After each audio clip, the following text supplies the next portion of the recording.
I really like to go the on-market route is because you know that these agents actually have listings,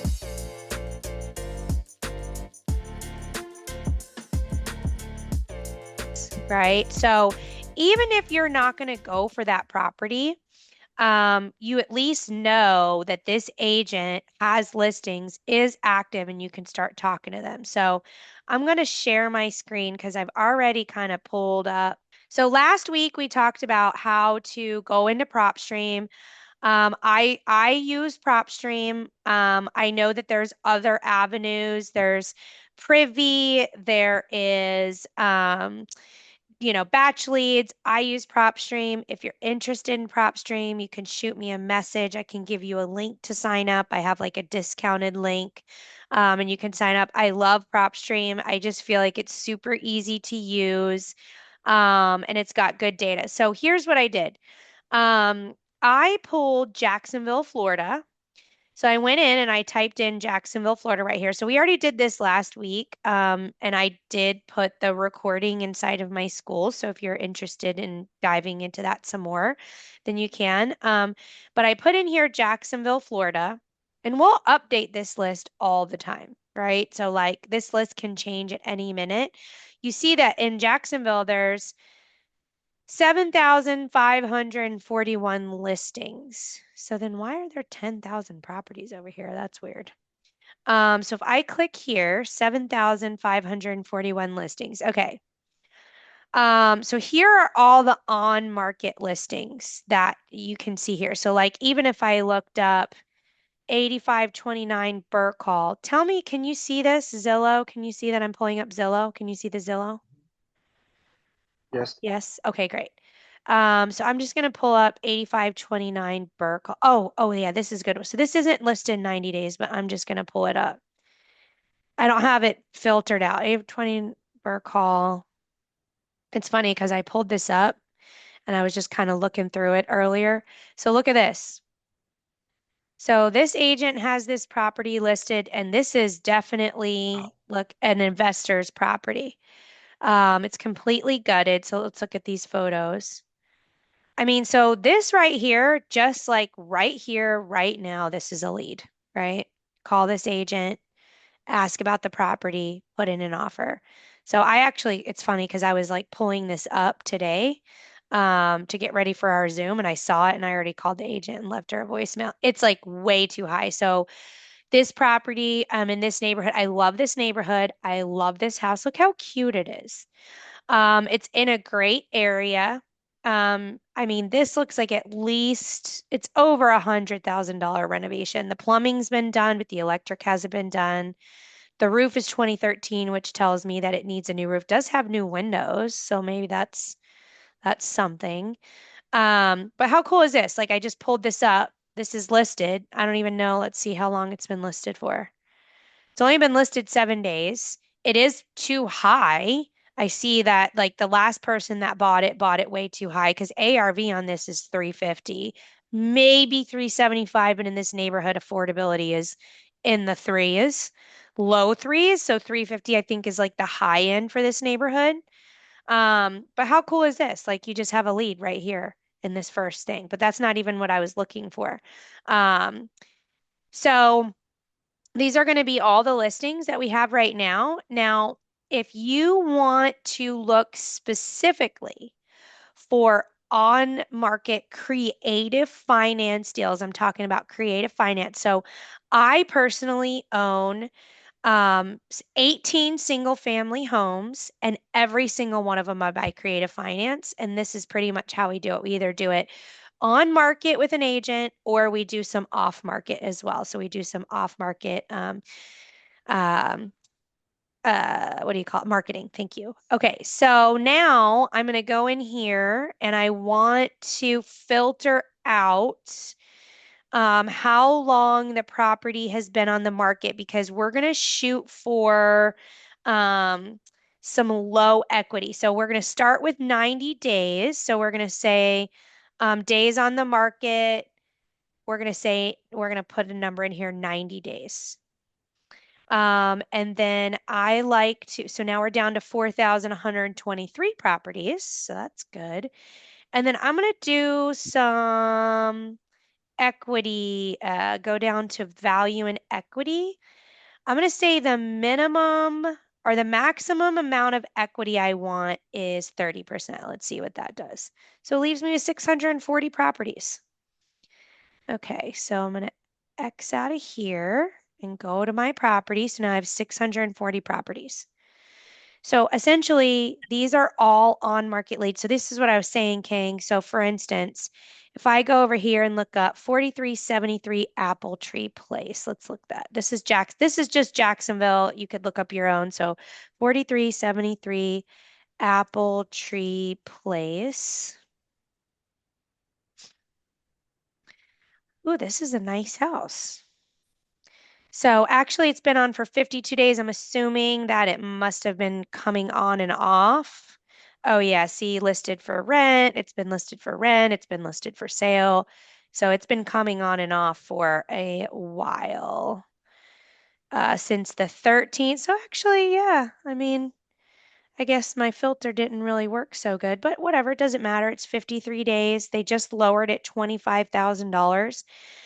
So here's the thing. Here's what I would do. I wouldn't even necessarily, I was only checking. Sometimes I'll check these properties just to see if my filters work because the thing with PropStream, so see, this says that it was first listed on 8/21/24. So what it's picking up is it's picking up the listing before this person bought it. Because I don't know if you noticed, under it was sold on the 24th and it was first listed on 8/20/24. So this is very interesting. I wonder why this person's selling. They haven't even owned it for long. I mean, this could be wrong, but that is very interesting that they bought it for that. Um, okay. So I just kind of like to check my filter. So I'll go over here on Google, but then I'm going to click here and I'm going to add it to my list. Okay. And I kind of already did, I'm just reviewing what I did last week. So I'm going to say 2, 3, Hi, yes, good 25. afternoon. I just missed a call from your Oh, number Andrew, I'm going to and mute you. There we go. On market. Oops, let me just do this. On market, 30% equity, 90 days. Just helps me see like kind of what I do. So I'm going to save that.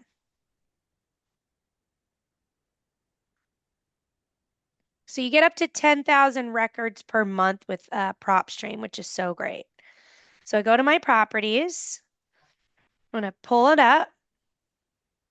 And what I'm going to do is I'm going to actually go to settings, right? Because I am going to pull all these leads off of PropStream and I'm going to start calling the agent. So there's a lot that I don't need here, right? So the address, I don't really care about the number, but we want the city, state, zip. I don't need the county. So I unclick all of these things. I usually leave the owner's first name just because, but I don't need any of this stuff in my spreadsheet. So I'm just going to clean all this up. So I unclick pretty much everything besides the address. I unclick the property characteristics. I actually don't even need any of this stuff, right? Because what I'm doing here is I'm calling the agent on the listing, but I'm actually calling because not just the listing, but any other properties and to build a relationship, right? So I want to go through here. I'm going to go ahead and unclick all of this stuff. Don't need any of this because if I kept all this on when you open your spreadsheet, you're going to have like 75 columns. So I don't need MLS status, date. You can leave amount if you want, but here's what you need. You need the agent's name, the agent's phone number. I like to do the agent's email address because you can also send out blast emails.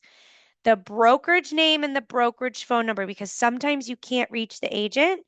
And if I see a house that, I'm like, this is an amazing house. It's been on the market for 120 days. The agent's not calling me back.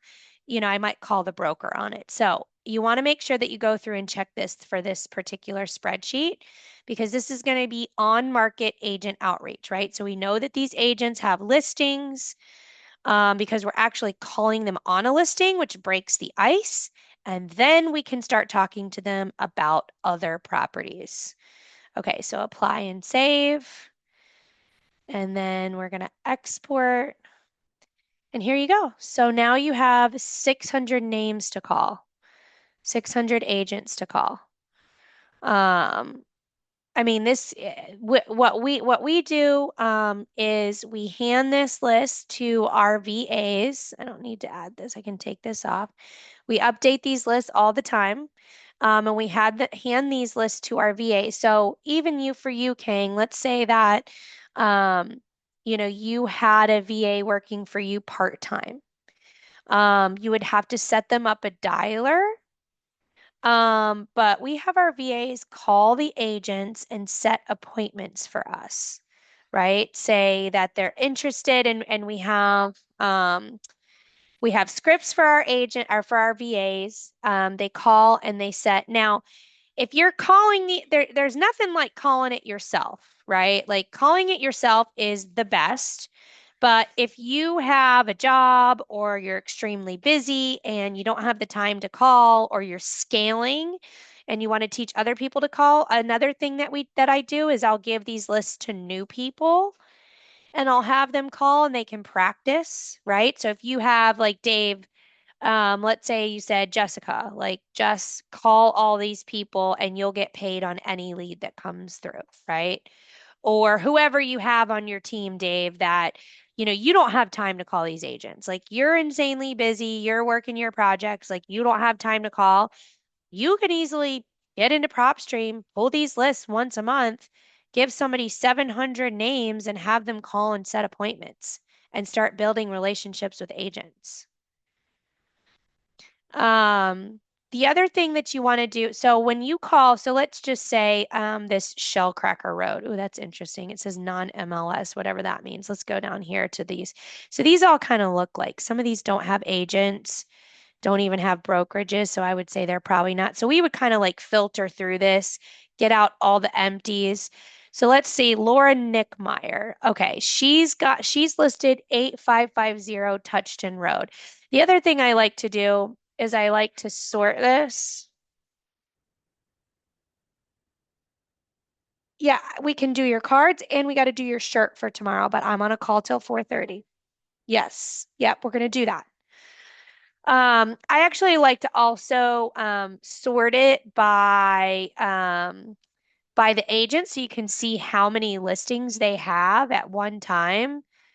Let's see if I do. They like updated this and now I don't remember how to do it. Formula sort. I also don't always do this. Anyways, I like to sort it by agent so that you can see how many listings they have. So let's just say, let's go down here to Christopher or Anthony Safakis, right? He's got 1834 Arcadia Place. So let's say so this is a 407 number, which tells me that he's very possibly doesn't even live in Jacksonville, which is also why I like to get the brokerage, because if he's not answering my calls, then I can call the brokerage. But I'll call Anthony, and I start the conversation with his listing. That's what makes it super easy, right? So you right then and there, you break the ice by saying, "Hey, I was calling about your listing at 1834 Arcadia Place. I'm very interested. I'm an investor. I see that it's been listed for, and you can kind of look it up if you want to, but I see it's been listed for a while. Just wanted to see what was going on with that property." Now, some agents are going to go launch into, oh, blah, blah, blah, blah, blah, blah, and they're going to be real friendly. And then some agents are going to be like, what? Yeah. Mm-hmm. What do you need to know? Like just total assholes, which is fine. Like it's the same thing when you're talking to sellers, right? And so really what you're looking for are the ones that are interested in creative finance, right? So, hey, I work with some investors that are interested in purchasing these properties, but we mostly purchase them through seller finance. or some sort of creative finance. Is that something that your seller would be interested in? And if this seller isn't interested in it, are you interested, right? This is a way that you can kind of crack the ice with agents to find out who is interested in learning more about creative finance and who's basically like, that shit's illegal. Like you can just totally cross them off your list, right? So you have basically this, I just pulled 600, right? So I can hand this list to somebody on my team and I can get them calling these people and trying to set these appointments, right? I give them a script.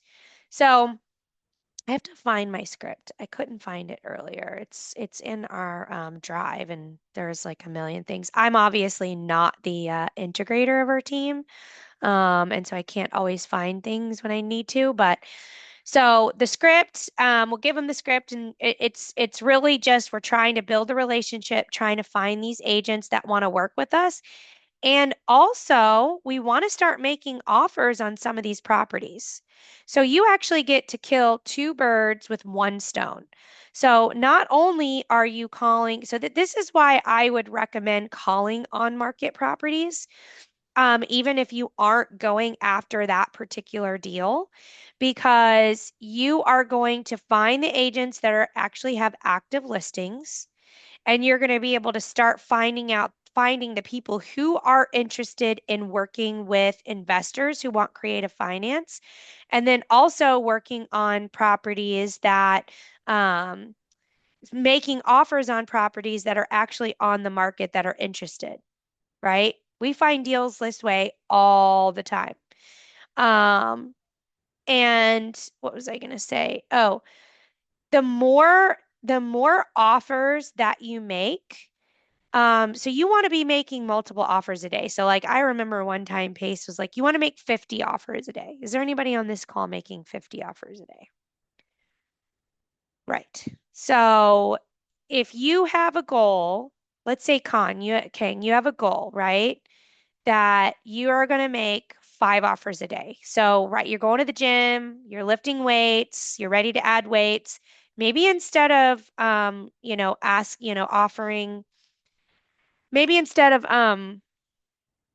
calling more agents, you're going to start making more offers, right? So maybe going on here and you can start emailing out, offers to these agents.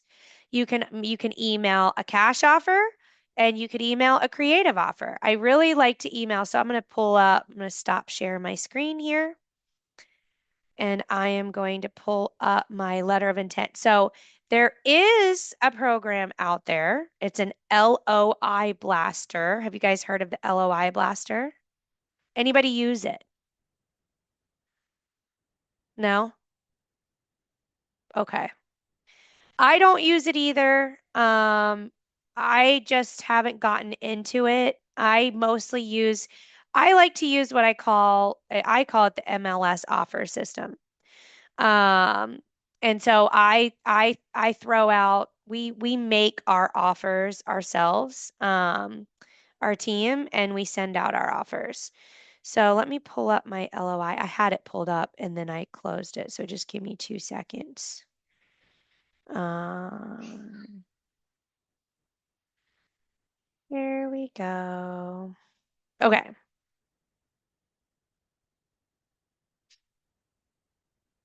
So this is a letter of intent. I don't really like to send out blind LOIs, which is the reason why we don't use the LOI blaster. Because I really like to have a conversation with the agent and kind of find out like what's going on with the property before I just send out a blind LOI. So I don't use one of those blasters.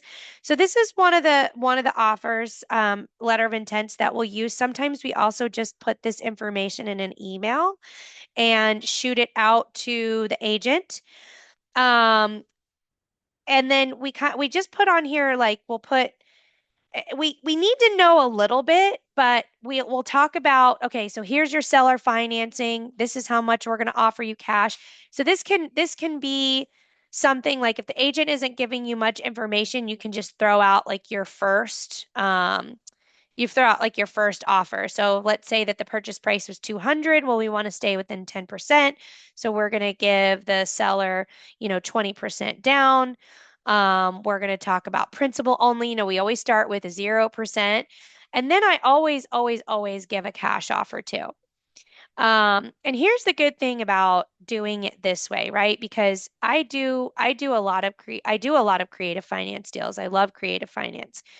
But most of the time, people take a cash deal, right? So you have the cash deal on there and you put the creative finance deal on there, and then you end up getting a cash deal. And so that's why every single time I'm making a creative finance offer, I also make sure that I make a cash offer. Does anybody have any questions about this so far?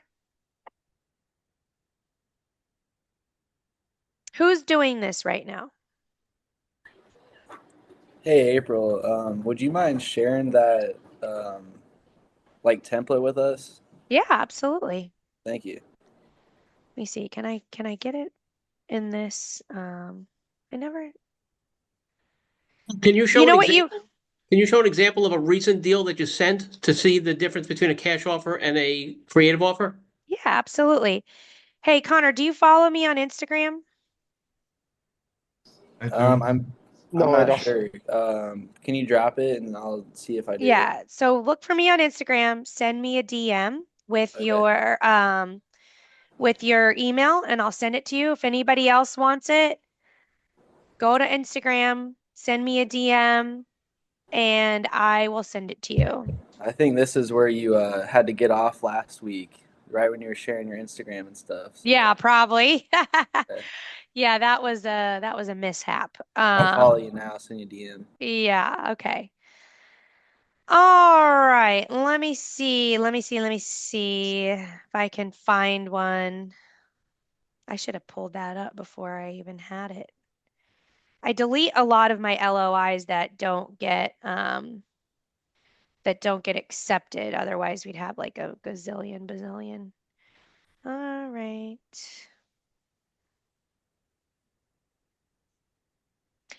Oh, I have one. I don't have the LOI, but I have the deal. Um, I definitely deleted the LOI, but it's a deal. Let me pull it up on Zillow and I'll tell you what we did. And what I can do too is I can walk you through kind of what it looks like on to fill out an LOI with a cash offer to help. All right, so this is a deal that I bought. Um, look, last year. Yeah, well, it would have been last year about a month ago, but now it's not. All right, so 7/5/23. So I bought this deal, seller finance. It actually has two single family residences. So there's a little house behind this one that looks just like this. That's exactly what it looks like. They're both two, actually, the other one's a 3-1, and they're both around 1,200 square feet.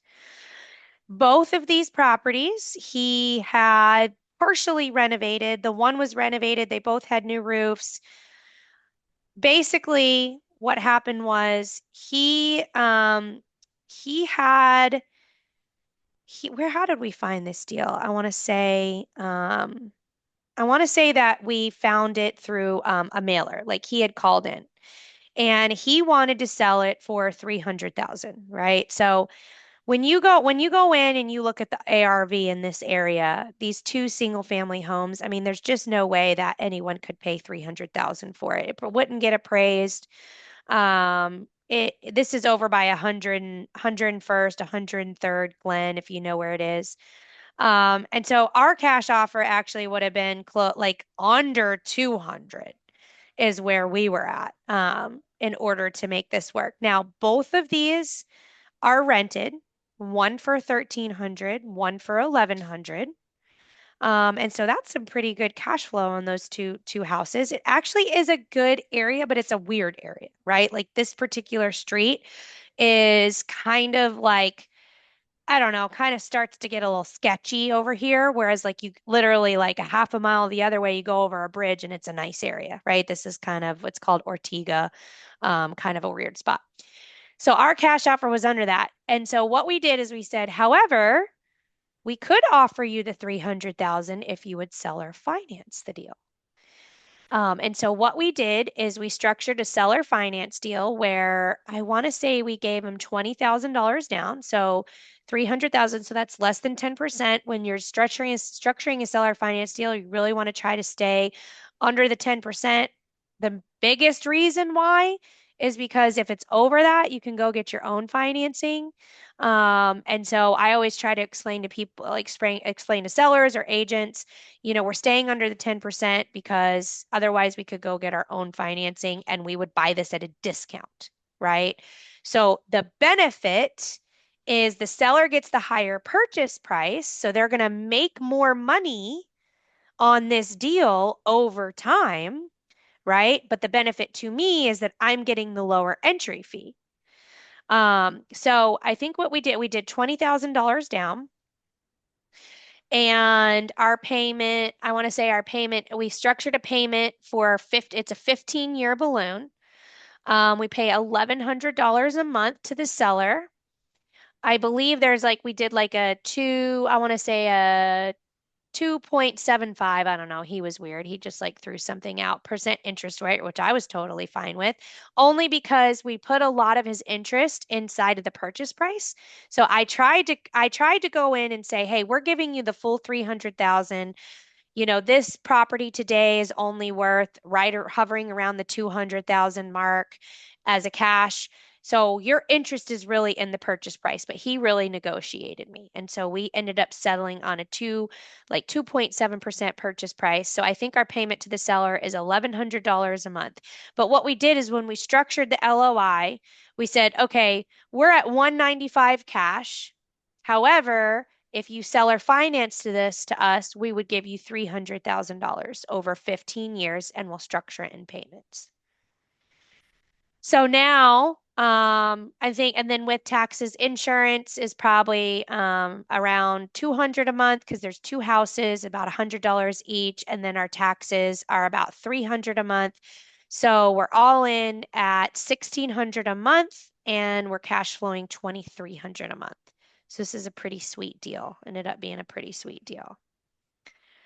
But for the seller, right? Like he saw that, I mean, and he had already gotten a whole bunch of cash offers. And I'm not really sure if anybody had offered him creative finance. I didn't really ask, but he was seeing what the offers were coming in at for cash. And so he knew he wasn't getting the 300. Then another benefit for him too was that he was retiring. And if he would have sold this for cash and all of a sudden made $200,000 in a year, he would have lost his health insurance. So this was actually a win-win, and it's on a 15-year balloon. So he's cash flowing $1,100 a month for the next 15 years or whenever I want to refinance, and I didn't have to go out and get a bank loan. So April, that's a balloon in 15 years? Yep. It's not an amortizing 15 years. Mm-mm. The amortization is the regular 30-year, but the balloon is 15 years. Yeah. So the payment has to work, right? So it really honestly doesn't matter what the amortization is, but if I did amortize 300,000 over 15 years, that wouldn't really make any sense. And so it really does, the payments have to make sense. So honestly, it doesn't really matter how you structure it, right? Like you have to know how much you can get for rent. And at the time, the back house was only renting for, I think, like 1,000. This deal was so crazy because the back house was this man. He was like 400 pounds. But he had a really good job. So his job, he worked for this company that would answer overflow 911 calls. So I mean, great tenant, right? Like he's not going anywhere. Like that's his house. I mean, literally not going anywhere because he's 400 pounds, right? However, within 2 weeks, literally 2 weeks after we bought it, he died.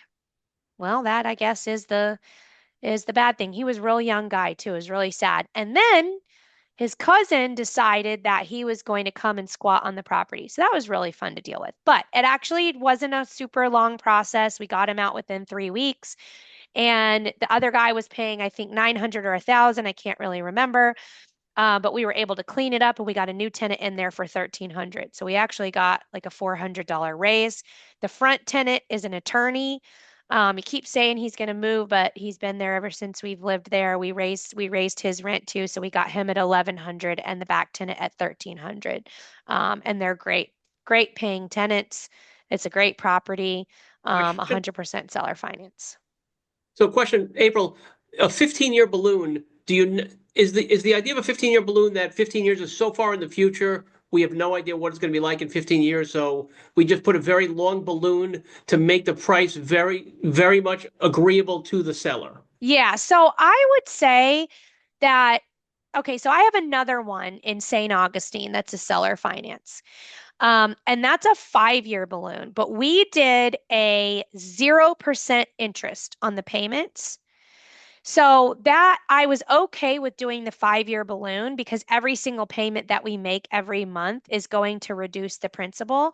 So, I mean, honestly, it's really just like it's per the deal, right? Like no two deals are the same. In this particular instance, I felt like 300,000 was really high. And I don't know if I'm going to be able to refinance this in the next 5, 7 years, but I know I'll be able to pay down the principal and the interest, right? Pay down the principal at least and refinance it within 15 years. However, if I build up enough equity and the market goes up, I might want to refinance and pull out some of my money. Or if there's a time where, I need to do some big renovations over there, maybe I refinance, pull out my money and do the renovations and hang on to it. It's really honestly, it's the longer, the better, I think. I just think it's risky if you're under 10 years, unless you're very specifically doing like um, a 0% sort of thing. And that's what we did with our seller in St. Augustine. Which we're actually like, we have so much equity in this now, maybe we'll sell it and make some money. Right now it's an Airbnb. So it really, I mean, a lot of sellers, like I had a seller the other day, an agent brought me this deal and they're like, okay, these guys, they're ready to put a deal together. They're very specific in their terms. They want 20% down in a 3-year balloon. And I'm like, well, that sounds like a great deal for them, right? Like that doesn't sound like a good deal for anybody else. And here's my take on that. In this environment and all the craziness is going on and some of the things that I've seen and heard as a buyer, if they gave me a 3-year balloon with 20% down and I couldn't refinance it in 3 years and they tried to take the house back, I could probably sue them and win for them giving me a predatory loan for only giving me 3 years. I mean, it really just depends on the judge and all of that. But you just have to be like really careful, when you're putting these loans together for people.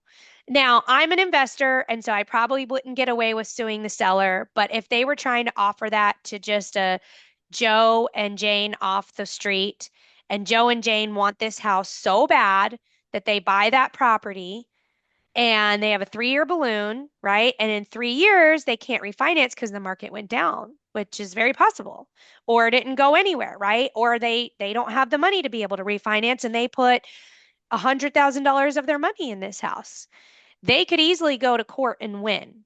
And so when someone comes to me with something like that, I try to educate them too. Like, listen, that's a great deal for you. However, you got to be careful on your end. And then also remember that there's some give and take. Like if you want to sell this property, then you're going to have to extend that balloon. I honestly, Glenn, like for me, I'm like nothing less than 10 years.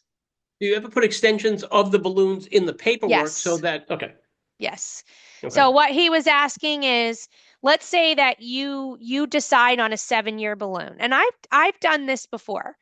Where we've said 7-year balloon.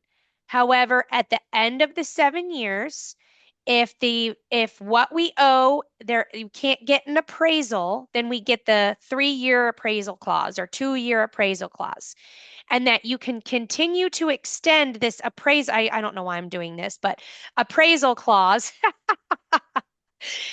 You could continue to extend the appraisal clause as long as it doesn't appraise. So that protects you as the buyer because it's not your fault, right? Necessarily what the market does as with these balloons, right? So you need to be able to, you want to put these types of clauses in to protect you as the buyer.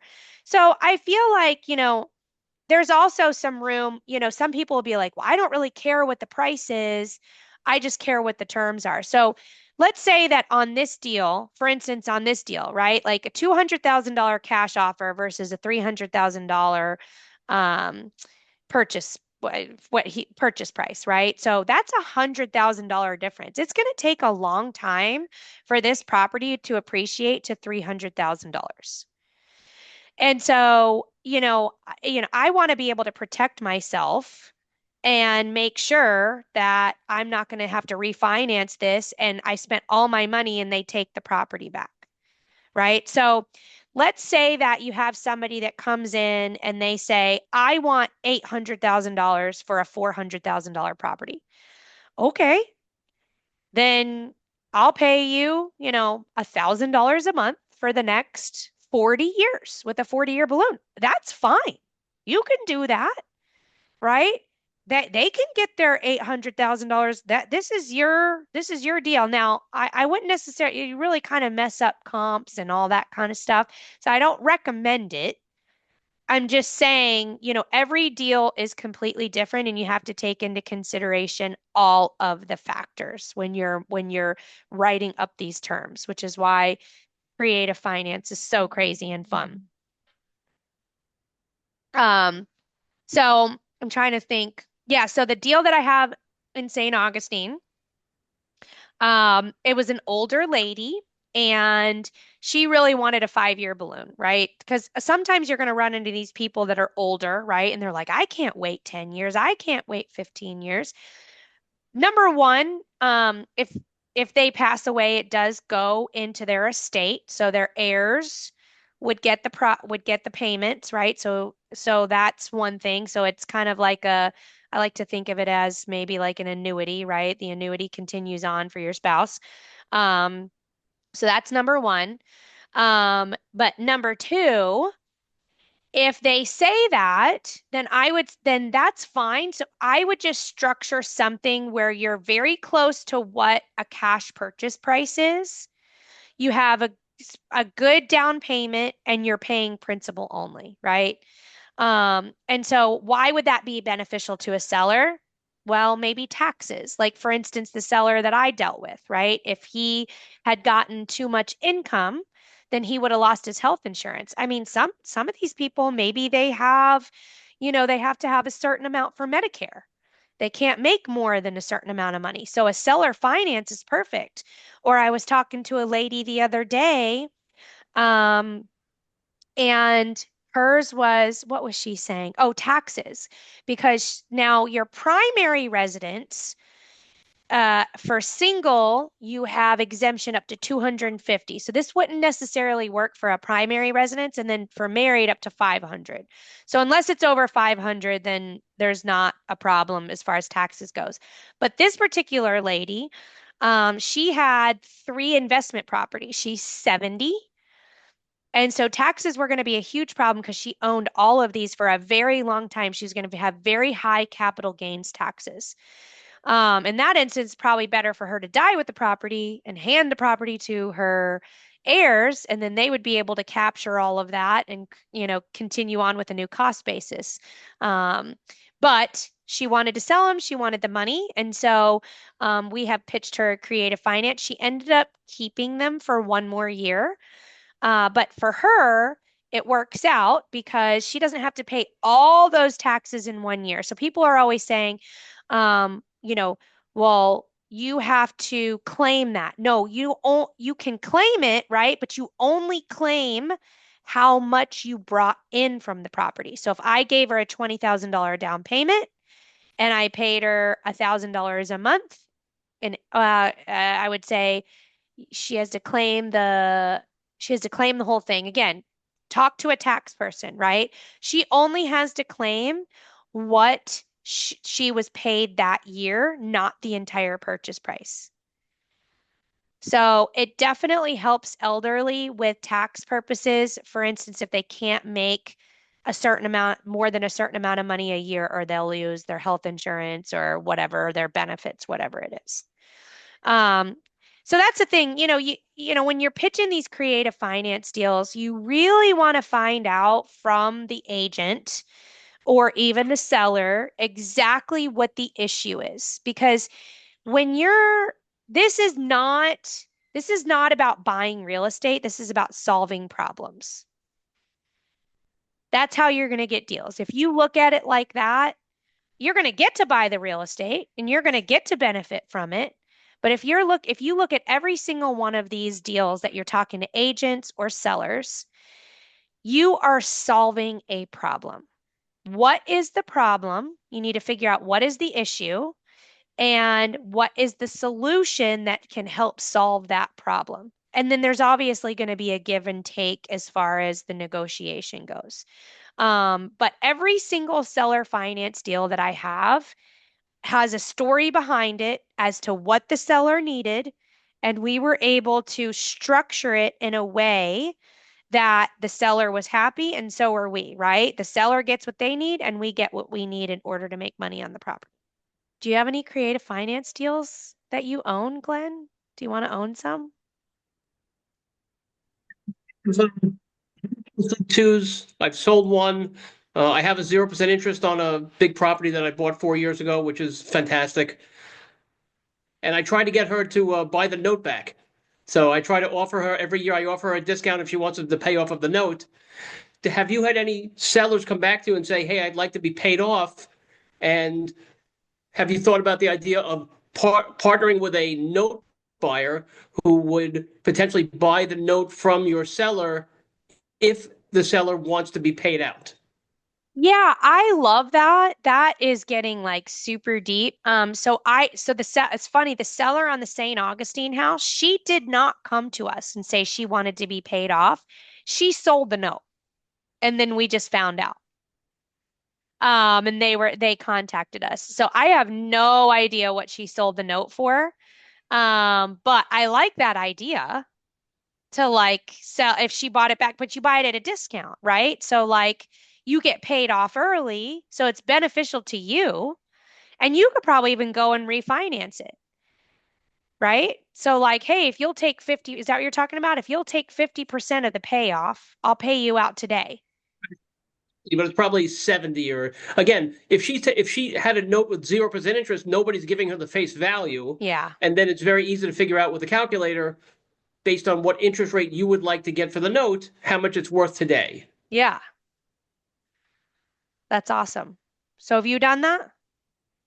I've tried. I go to Jarrell's meetings, and Jarrell always recommends that. And then when you go to seminars, a lot of times when you're paying a seller at the beginning of in Christmas time, they always recommend saying, "I'm willing to give you the next 10 payments right now for the next 12 months worth of money."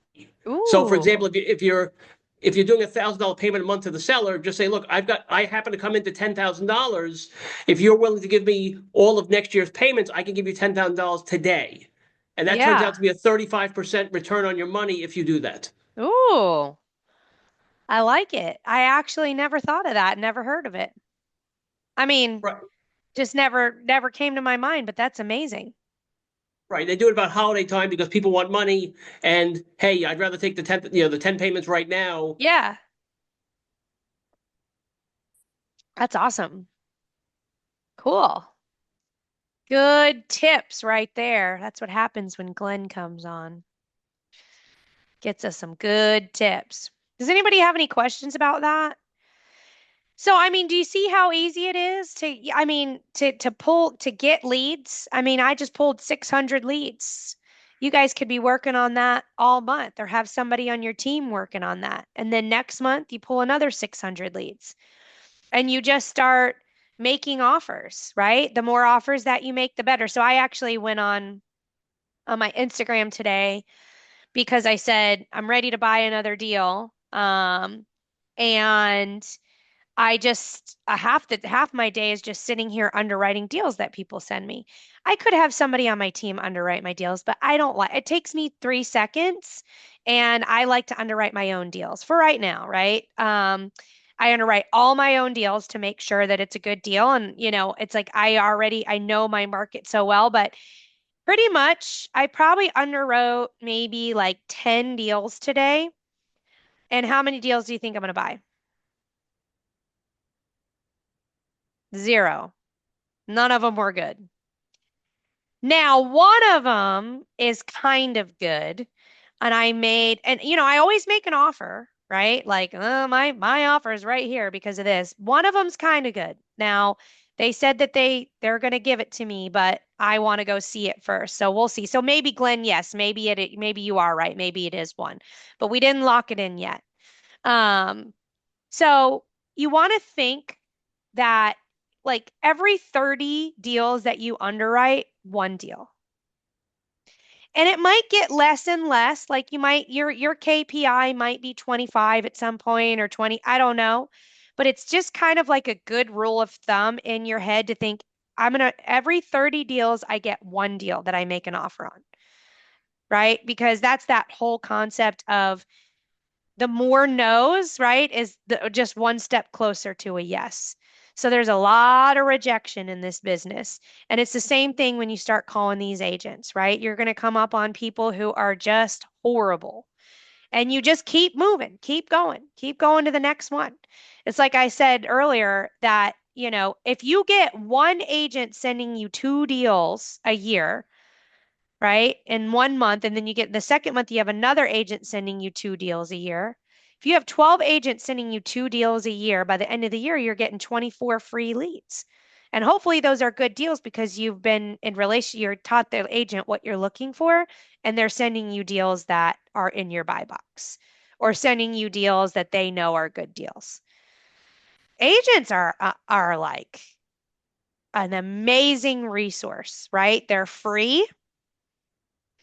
And if they're, finding the ones that are like what do you call them? The unicorn agents that will send you the good deals. Also, I have a couple agents that like I'll list my properties with, right? And then they'll send me deals because I list my properties with them. So agents are good source for leads. Does anybody have any questions? Would you mind like doing like a live call to an agent so we can see how you talk to him and how you go about making your offers? Yeah, I'll do that next week. I don't have time to do it today. Okay, And what I'll do is I'll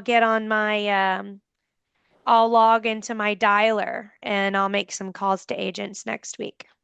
awesome. Thank you. Yeah, so you guys can come on. That's a good idea. Let's see some action, some live action, calling agents. You guys all got to be on here next week then.